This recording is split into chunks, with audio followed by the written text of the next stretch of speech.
తాకట్టులో ఉన్న బంగారాన్ని విడిపించి ఆ రోజు ఆన్లైన్ ధరకే కొంటుంది కొమ్మూరి గోల్డ్. నమస్తే, వెల్కమ్ టు సుమన్ టీవీ. నేను పద్మిని. ప్రస్తుతంతో పాటు ప్రముఖ ఆధ్యాత్మికవేత్త, ప్రముఖ న్యూమరాలజిస్ట్, లక్ష్మీ నరసింహస్వామి ఉపాసకురాలు శ్రీమతి స్రవంతి గారు మనతో పాటు ఉన్నారు. మాట్లాడదాం. నమస్తే అక్క. నమస్తే పద్మిని.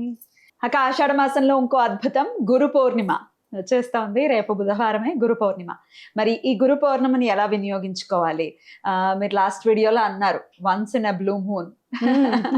అది ఆషాఢ మాసంలోనే వస్తుంది. బ్లూ మూన్ గా పిలిచేటటువంటి మరి ఈ పౌర్ణిమని ఎలా వినియోగించుకోవాలి? మేనిఫెస్టేషన్స్ కి ఏమైనా మంచి రోల్ ని ప్లే చేస్తుందా ఈ బ్లూ మూన్ ని యూటిలైజ్ చేసుకుంటే? అలాగే వ్యాస పూర్ణిమని ఎలా జరుపుకోవాలి? ఇవన్నీ ఒక్కసారి మీ ద్వారా అక్క. తప్పకుండా చెప్తాను పద్మిని. వ్యాసాయ విష్ణు రూపాయ వ్యాస రూపాయ విష్ణువే అంటే మహావిష్ణువే వ్యాసుడుగా జన్మించారని చెప్పి, వ్యాసుడే మహావిష్ణువు, మహావిష్ణువే వ్యాసుడు అని చెప్తారు. ఇంత మనము ఇలా ఈ వేదాలన్నిటినీ కూడా చదువుకున్నాము, వాటన్నిటి నుంచి కూడా సంగ్రహించాము. ఏదన్నా జ్ఞానాన్ని మనం పొందాము అని అంటే అది వ్యాస భగవానుడి వల్ల మాత్రమే జరిగిందనమాట. కాబట్టి ఎటువంటి పరిస్థితుల్లోనూ మనం తప్పకుండా ఆయన కోసం దండం పెట్టుకోవడం, ఆయనను పూజించడం అనేది తప్పకుండా చేయవలసిందే. పంచమ వేదాన్ని కూడా అందించిన వాడు వ్యాసుడు. మహాభారతం 5వ వేదంతో సమానము అని అంటారు.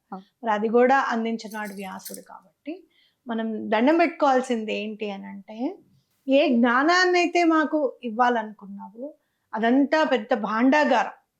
మామూలుగా వేదాలన్నీ చదవడానికి బ్రహ్మకే అంత టైం సరిపోదు.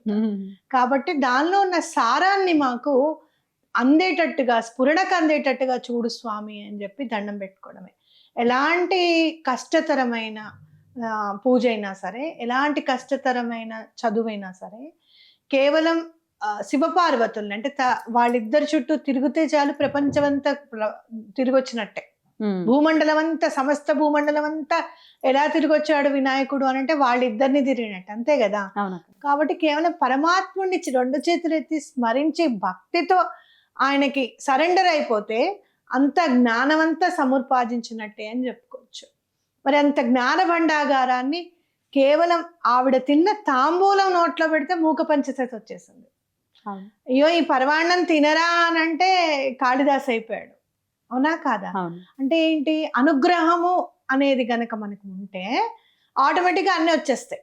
సో ఈ అనుగ్రహాన్ని పొందే దారి చూపు స్వామి నువ్వు అని చెప్పి వ్యాసుడిని అడగడం అనమాట. ఇంత వేదాల్ని రాసేంత దారి ఆయనకి తెలిసినప్పుడు ఈ సూక్ష్మమైన మార్గం కూడా ఆయనకి తప్పకుండా తెలుస్తుంది. అలాగే గురువు అనేవాడు ఏమని చెప్తాడు మనకి ఏంటంటే, గురువు అంటే ఏంటి అంటే చీకటిలో దారి చూపించేవాడు, మార్గదర్శి అని అర్థం అన్నమాట. కాబట్టి అంత భాండాగారాన్ని సైతం నువ్వు వెలికితీసి నువ్వు దాన్ని మొత్తం ఒక అంటే ఇది వేదము, ఇది వేదము అని చెప్పి డివైడ్ చేసుకొని అనలిటికల్ గా వర్గీకరించి అంత చేసావు కదా. మరి మాకు కూడా ఇదంతా కాదు, అసలు సూక్ష్మ రూపంలోనే మాకు ఆ జ్ఞానాన్ని అందించే వాడివి, ఆ చీకట్లో నుంచి మాకు దారి చూపించు స్వామి అని చెప్పి వ్యాసుడిని గురువుగా మనం పూజించాలి అని చెప్పుకోవచ్చు. ఎప్పుడైతే మనకి వేదాలంతటినీ అందించారో ఈక్వల్ టు గురువు, అంతే కదా. భగవంతుడు అని అంటే భగవంతుడి కంటే ఎక్కువైన వాడెవరు అంటే గురువు అన్నమాట. కాబట్టి ఆ రోజు మనము గురు పౌర్ణిమగా మనం చేసుకోవడం జరుగుతుంది.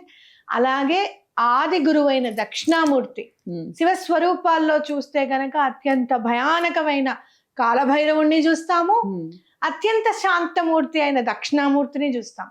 దక్షిణామూర్తి మీరు చూస్తే గనక ఏం చదవాలనిపించదు నాకు. ఇప్పటి వరకు నేను దక్షిణామూర్తి స్తోత్రం ఏది చదవాలి, చూడటమే. అలా చూస్తూ ఉంటే చాలు జ్ఞానం అనేది వచ్చేస్తుంది మనకి. ఎంత ప్రశాంతంగా కూర్చొని ఉంటారో ఆ చెట్టు కింద చక్కగా నలుగురు అలా కూర్చొని అబ్బా ప్రశాంతంగా ఏదో అంటే కేవలము గురువు అనేవాడు ఏం చేస్తాడంటే శక్తిపాతము చేస్తాడు అనమాట. మన కేవలం చూపుతోనో ట్రాన్స్ఫర్ చేస్తాడు, ఎనర్జీని ట్రాన్స్ఫర్ చేస్తాడు. కాబట్టి ఆ దక్షిణామూర్తికి కూడా దండం పెట్టుకోవడం అనేది చాలా. దక్షిణామూర్తి జయంతి కూడా ఆ రోజు, దక్షిణామూర్తి పుట్టినరోజు కూడా. అంటే అందరూ దేవీ దేవతలు ఏం చేస్తారు అని అంటే, ఏదైనా మంచి రోజు ఉంది, ఈ రోజు దీనికి పనికొస్తుంది అంటే ఆ రోజు వాళ్ళందరూ ఆవిర్భవిస్తారు. తప్పకుండా గురు పౌర్ణమి రోజు వ్యాసుడిని అలాగే దక్షిణామూర్తిని స్వామిని దండం పెట్టుకుంటే చాలా మంచిది. రైట్.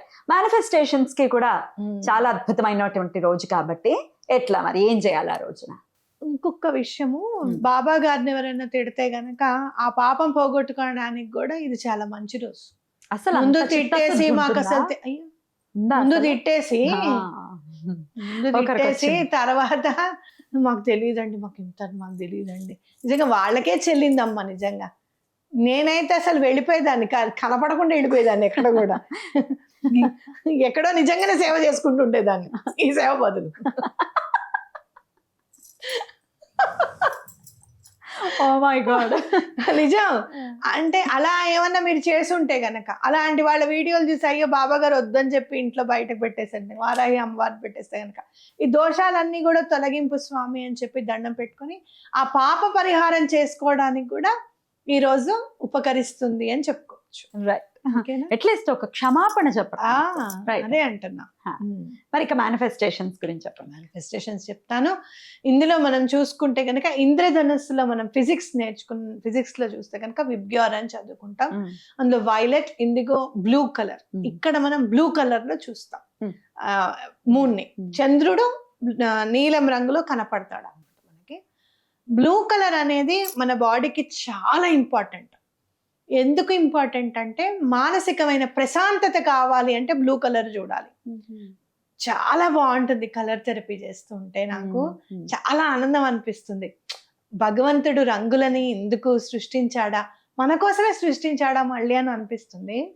కాబట్టి ఆ బ్లూ కలర్ ఎందుకు అని అంటే సూతింగ్ గా మనం హాయిగా ప్రశాంతంగా నిద్రపోవడానికి. ఇక్కడ చూడు ప్రకృతిని ఎలా చేశాడు భగవంతుడు సృష్టించాడని. కరెక్ట్ గా స్వామివారి తొలేకాదశి నిద్రపోతారు, మూన్ బ్లూ కలర్ లో ఉంటుంది. మనం నిద్రపోవడానికి ఏ లైట్ వాడతాం? Light blue. బ్లూ లైట్, అవునా కాదా? అవును. అంటే ఏంటి, మనలో ప్రశాంతత అనేది రావాలి అంటే నిద్ర ఎప్పుడు వస్తుందమ్మా? ప్రశాంతంగా ఉన్నప్పుడు, రేపటి గురించి మనకి దిగులు లేనప్పుడు నిద్ర వస్తుంది. ఆ దిగులు లేకుండా ఉండడానికి పౌర్ణమి ఉపయోగపడుతుంది. అద్భుతం. అర్థమైందా? మనం ఏం చేయాలంటే బ్లూ కలర్ క్యాండిల్ తెచ్చుకోండి. తెచ్చుకొని చక్కగా మీరు అన్ని బ్లూ కలర్ చేసుకోవచ్చు. బ్లూ కలర్ పెన్, ఆ పేపర్ ని కూడా బ్లూ కలర్ చేసుకోవచ్చు. బ్లూ కలర్ పేపర్స్ దొరుకుతాయి బయట. అవును. చక్కగా తీసుకొని మీరు చక్కగా బ్లూ కలర్ పెన్ తో మీకున్న ప్రాబ్లమ్స్ అన్ని రాసుకొని పెట్టుకోండి. Light blue colour, navy blue, dark blues కాదు, లైట్ బ్లూ కలర్ ఉండాలి. మీ ప్రాబ్లమ్స్ అన్ని ఒక పేపర్ మీద రాసి ఆ క్యాండిల్ ని వెలిగించి ఆ క్యాండిల్ లో ఆ పేపర్ ని కాల్చేసేయండి. మీ ప్రాబ్లమ్స్ అన్ని క్లియర్ అయిపోయాయి అని ఆనందంగా ఉండండి. ఓకేనా? అట్లాగే ఇప్పుడు మీకు ఏం కావాలి అనేది ప్రెసెంట్ టెన్స్ లో రాసుకోండి. I'm a money magnet, okay, I'm a very lucky person, ఇట్లా రాసుకోండి. ప్రెసెంట్ టెన్స్ లో ఉండాలి. నేను చాలా అదృష్టవంతురాలిని, నేను మనీని చాలా అట్రాక్ట్ చేస్తాను అనేది రాసుకోండి. అవి రాసుకొని అవి చక్కగా ఆ పేపర్ మీద ఒక వాటర్ బాటిల్ పెట్టేసి బయట మూన్ లైట్ లో పెట్టేసేయండి. లేదా మీ ఇంట్లో ఎక్కడైతే మూన్ లైట్ పడుతుందో ఆ కిటికీ తలుపులు తీసేసి అక్కడ పెట్టేసేయండి వాటర్ బాటిల్. మూన్ వాటర్ తో చార్జ్ అయిపోతుంది. నెక్స్ట్ డే మార్నింగ్ అందరూ ఆ వాటర్ తాగండి. ఓకే, మంచి జరుగుతుంది. అద్భుతం అక్క. అయితే ఆ యాషెస్ ని కూడా యూనివర్స్ కి ఇచ్చేయాలా లేకపోతే అట్లా పాడేయచ్చా? పడేసేయచ్చు, మామూలుగా డిస్కార్డ్ చేసేయచ్చు. నిర్మాల్యం. మనం యాషెస్ కి ఎప్పుడైతే పంపిస్తాం ఏంటంటే కోరిక తీరింది అనడానికి, మామూలుగా నిర్మాల్యంలో పడడం ఇంకా అయిపోయింది కదా, నీకు ప్రాబ్లమే లేదు ఇంకా, అది ఇంకా డిస్కార్డ్ చేసేయడమే. ఓకే, చాలా బ్యూటిఫుల్ గా ఎక్స్ప్లెయిన్ చేశారక్క. ఖచ్చితంగా ఈ రోజున ప్రతి ఒక్కరు కూడా మిస్ అవ్వకుండా చేసుకోవాలి. అయితే పీరియడ్స్ లో ఉన్న వాళ్ళు మేనిఫెస్టేషన్ కి యూటిలైజ్ చేసుకోవచ్చా? నేను ఒప్పుకోను పద్మిని. ఎందుకనంటే ప్రకృతితో మనం చేస్తున్నాం. వాటర్ అవన్నీ కూడా మనం ముట్టుకోనిరుగా పద్మిని, పక్క కూర్చుంటారు. మంచినీళ్ళే కదమ్మా ముట్టుకొని తీసుకో తాగని అన్నారు కదా అన్నారు. సో ఇవన్నీ elements are very much powerful.